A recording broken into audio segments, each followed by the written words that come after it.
हत्यारों ने मृतका को 5 गोलियां मारकर उसकी हत्या की थी। शरीर पर कई जगह नुकीले हथियार से गोद डाला। मासूम सी दिखने वाली युवती की भला किसी से क्या दुश्मनी हो सकती थी? आइए कहानी में आगे जानते हैं।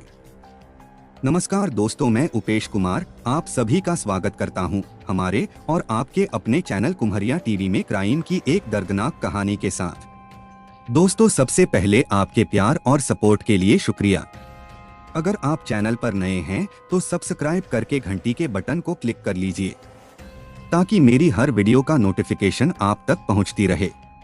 तो चलिए दोस्तों, कहानी को विस्तार से जानते हैं। उत्तर प्रदेश के गोरखपुर जिले का एक गांव है उमरपुर। यह गांव थाना चिलुआताल के अंतर्गत आता है। गांव के बाहर आम का एक बड़ा बाग स्थित है। 21 नवंबर 2018 को करीब 10 बजे गांव के ही विकास राजन और अमन नाम के लड़के इस बाग में खेलने के लिए गए थे। वहां पहुंचकर वे अपने खेल की दुनिया में रम गए थे।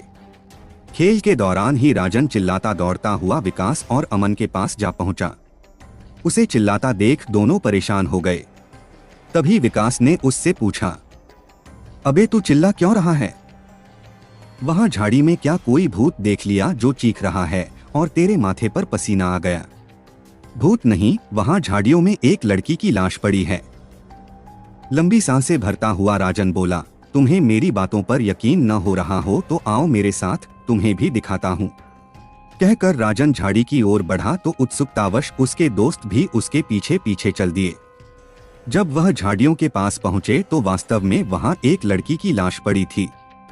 लाश देखकर वे अपना खेल खेलना भूल गए और सभी सिर पर पैर रखे चिल्लाते हुए गांव की ओर भागे। गांव पहुंचकर उन्होंने इसकी सूचना गांव वालों को दी। बच्चों की सूचना पर गांव के कई लोग लाश देखने के लिए आम के बाग में पहुंच गए। सूचना पाकर गांव का चौकीदार आफताब आलम भी मौके पर पहुंच गया था। लड़की की लाश देखकर चौकीदार आफताब आलम ने सूचना चिलुआताल के थाना प्रभारी अरुण पवार को फोन द्वारा दे दी। सूचना मिलते ही थाना प्रभारी अरुण पवार मय फोर्स उमरपुर में घटनास्थल पर पहुंच गए। उन्होंने बारीकी से लाश का मुआयना किया। लाश की दशा देखकर वह दंग रह गए। हत्यारों ने मृतका को 5 गोलियां मारी थीं। कनपटी और सीने में एक और पेट में 3 गोलियां मारकर उसकी हत्या की थी। शरीर पर कई जगह नुकीले हथियार से गोदे जाने के निशान भी थे। लाश से थोड़ी दूर पर कारतूस के 2 खोखे भी पड़े मिले। पुलिस ने उसे कब्जे में ले लिया। मौके से कोई ऐसी चीज नहीं मिली जिससे शव की पहचान हो सके। शव की शिनाख्त के लिए थाना प्रभारी पवार ने मौके पर जुटे ग्रामीणों से पूछताछ की, लेकिन कोई भी उसे नहीं पहचान सका। इसका मतलब साफ था कि मृतका चिलुआताल की रहने वाली नहीं थी, यानी वह कहीं और की रहने वाली थी। थाना प्रभारी ने घटना की सूचना सीओ रोहन प्रमोद बोत्रे, एसपी अरविंद कुमार पांडेय और एसएसपी डॉक्टर सुनील गुप्ता को भी दे दी। सूचना मिलने के कुछ ही देर बाद सभी अधिकारी मौके पर पहुंच गए थे। उन्होंने भी घटनास्थल की छानबीन कर वहां मौजूद लोगों से मृतका के बारे में पूछताछ की, लेकिन मौजूद लोगों ने उसे पहचानने से इनकार कर दिया। घटनास्थल की सारी कार्रवाई पूरी कर थाना प्रभारी ने लाश पोस्टमार्टम के लिए बीआरडी मेडिकल कॉलेज गुलरिहा भेज दी। थाने लौटकर उन्होंने चौकीदार आफताब आलम की तहरीर पर अज्ञात हत्यारों के खिलाफ हत्या का मुकदमा दर्ज कर लिया और विवेचना शुरू कर दी। थाना प्रभारी इस बात पर गौर कर रहे थे कि मासूम सी दिखने वाली युवती की भला किसी से क्या दुश्मनी हो सकती थी जो उसे 5 गोलियां मारकर मौत के घाट उतार दिया गया। हत्यारे का जब इससे भी जी नहीं भरा तो उसने किसी नुकीली चीज से उस पर अनगिनत वार करके अपनी भड़ास निकाली। इससे साफ पता चल रहा था कि हत्यारा मृतका से काफी नफरत करता था। पुलिस को मामला प्रेम संबंधों का लग रहा था। अगले दिन एसएसपी डॉक्टर सुनील गुप्ता ने एसपी अरविंद कुमार पांडेय, सीओ रोहन प्रमोद बोत्रे और थाना प्रभारी अरुण पवार को अपने ऑफिस बुलाकर हत्या के इस केस के बारे में चर्चा की और जल्द से जल्द केस का खुलासा करने के निर्देश दिए। घटना को 1 सप्ताह बीत गया, लेकिन न तो मृतका की शिनाख्त हो पाई थी और न ही किसी थाने में इस उम्र की किसी लड़की की गुमशुदगी दर्ज होने की सूचना मिली। जबकि मृतका की शिनाख्त के लिए जिले के सभी 26 थानों को मृतका का फोटो भेज दिया गया था। जांच टीम के लिए यह मामला काफी पेचीदा होता जा रहा था। तब थाना प्रभारी ने अपने खास मुखबिर लगा दिए। 7 दिनों बाद यानी 4 दिसंबर 2018 को प्रमिला और सरिता नाम की 2 सगी बहनें थाना प्रभारी अरुण पवार से मिली। उन्होंने बताया कि उनकी छोटी बहन 15 वर्षीय रागिनी, जो गुलरिहा थाने के शिवपुर सहबाजगंज में रहती है, 20 नवंबर 2018 की शाम को घर से साइकिल लेकर निकली थी। वह अभी तक घर नहीं लौटी है। माँ बाप ने कई दिनों तक रागिनी को इधर उधर तलाशा, लेकिन जब कहीं पता नहीं चला तो वह चुप होकर बैठ गए। उन्होंने यह जानने की कोशिश नहीं की कि वह कहाँ चली गई और किस हाल में है। भाई सिकंदर पाल भी रागिनी को तलाशने में कोई रुचि नहीं ले रहा, वह भी चुप्पी साधे बैठा है। यह बात दोनों बहनों प्रमिला और सरिता को बड़ी अजीब लगी कि जिसकी सयानी बेटी घर से लापता हो जाए, वह बाप हाथ पर हाथ धरे भला कैसे बैठा रह सकता है। कहीं न कहीं कोई पेंच जरूर है। तब से दोनों बहनों ने अपने स्तर से रागिनी की तलाश शुरू कर दी। उन्हें जब पता लगा कि उमरपुर गांव के आम के एक बाग में 1 सप्ताह पहले पुलिस ने एक लड़की की लाश बरामद की थी, तो वे यहां चली आईं। थाना प्रभारी ने अपने फोन में मौजूद उस लाश की फोटो और कपड़े दिखाए तो दोनों बहनों ने वह पहचानते हुए बताया कि यह फोटो और कपड़े उनकी बहन रागिनी के हैं। लाश की शिनाख्त होने के बाद प्रमिला और सरिता ने बताया कि रागिनी की हत्या के पीछे उसे अपने घर वालों पर शक है। उन्होंने कहा कि उसके माँ बाप और भाई सिकंदर पाल से पूछताछ की जाए तो सारी सच्चाई सामने आ जाएगी। प्रमिला और सरिता के बयानों को आधार बनाकर पुलिस टीम ने 5 दिसंबर 2018 को शिवपुर सहबाजगंज गांव में स्थित पारसनाथ पाल के घर पर सुबह सुबह दबिश दी। संयोग से उस समय घर पर पारसनाथ पाल, उसकी पत्नी और बेटा सिकंदर पाल तीनों मिल गए। पूछताछ के लिए पुलिस तीनों को थाने ले आई। पुलिस ने तीनों से अलग अलग पूछताछ की तो पारसनाथ पाल ने कहा, हाँ साहब, रागिनी मेरी ही बेटी थी, लेकिन उसने हमें समाज बिरादरी में कहीं जीने लायक नहीं छोड़ा था। उसके कारण लोग हम पर थू थू कर रहे थे, लेकिन उसकी हत्या मैंने नहीं की है। उसे मेरे बेटे सिकंदर पाल ने अपने किसी दोस्त के साथ मिलकर मार डाला है। इसके बाद एसओ अरुण पवार ने सिकंदर पाल से पूछताछ की तो उसने बिना किसी हीला हवाली के अपना जुर्म कबूल कर लिया। उसने बताया कि रागिनी की हत्या में उसके माँ बाप की कोई भूमिका नहीं थी। उसने अपने दोस्त कामदेव सिंह निवासी व्यासनगर जंगल के साथ मिलकर उसे ठिकाने लगाया था। उसके बाद पुलिस ने व्यासनगर जंगल स्थित कामदेव के घर दबिश दी। कामदेव घर पर नहीं मिला, वह घटना के बाद से ही फरार चल रहा था। 2 दिनों के अथक प्रयास के बाद पुलिस ने उसे शाहपुर से गिरफ्तार कर लिया। उसने भी अपना जुर्म कबूल कर लिया।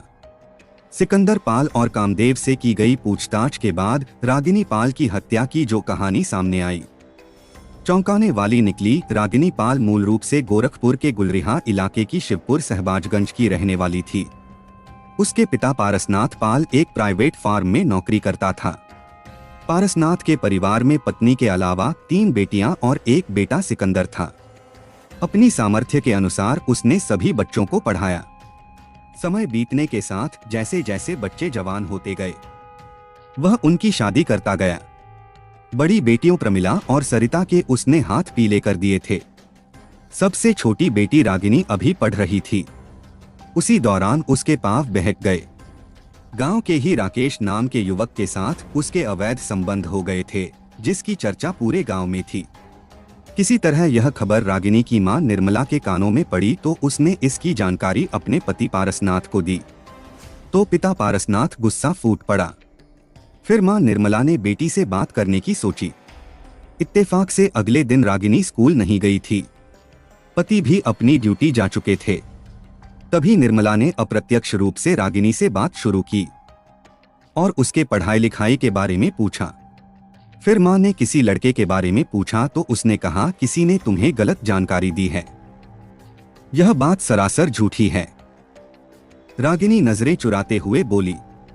बेटी के इतना कहने पर मां निर्मला उसके कमरे से चली गई। मां के कमरे से जाने के बाद रागिनी इस बात से हैरान थी कि मां को सच्चाई का पता कैसे चल गया, उसे किसने बताया होगा।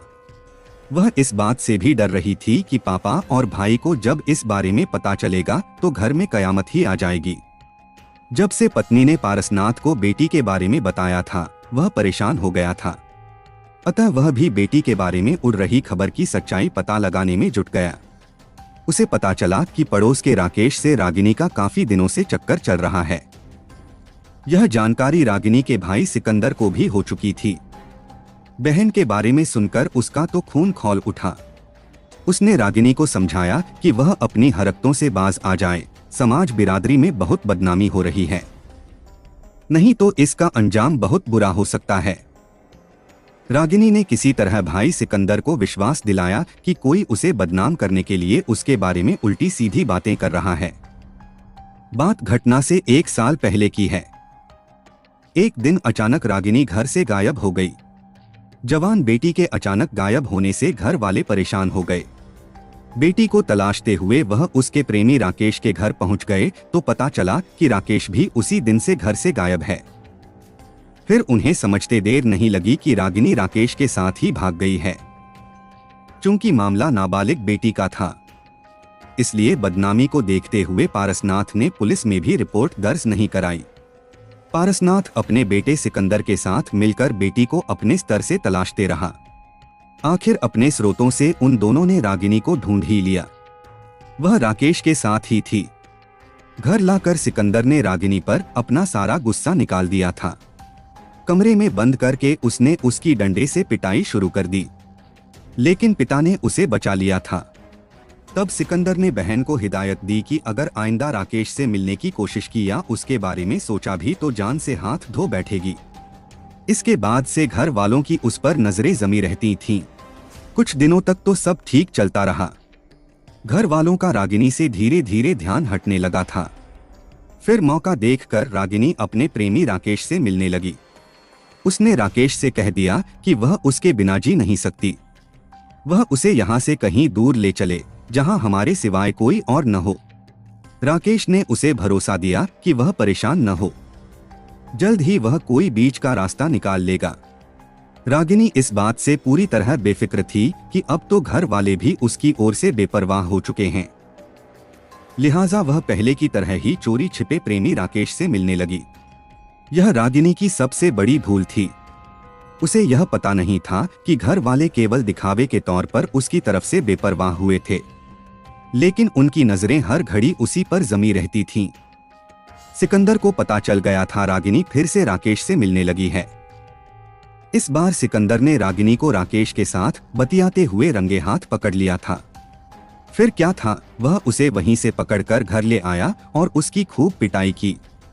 इस बार पारसनाथ ने बेटे को पिटाई करने से नहीं रोका, बल्कि उसने बेटी को सुधारने के लिए बेटे को पूरी आजादी दे दी थी।